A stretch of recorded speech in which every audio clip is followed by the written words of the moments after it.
C'est une foule en colère qui est descendue dans les rues ce matin après l'assassinat de 3 personnes hier. Bukavu, dans l'est de la RDC, épicentre d'une insécurité chronique depuis le début de l'année. Les habitants exigent des autorités le retour à l'ordre. 6 personnes auraient été blessées lors d'affrontements avec la police. Le récit de Julien Monzer. C'est un ras-le-bol qui s'est transformé en colère.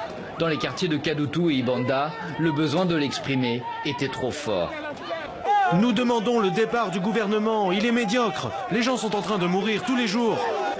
Mais ce n'est pas un simple coup de sang, car depuis le début de l'année, c'est une trentaine de personnes qui a été assassinée.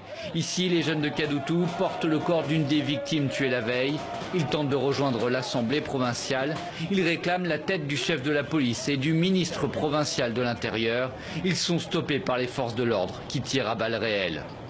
Dans d'autres quartiers, la tension monte, les barricades se dressent et la manifestation se transforme en affrontement avec des policiers débordés. L'insécurité est devenue grandissante ici.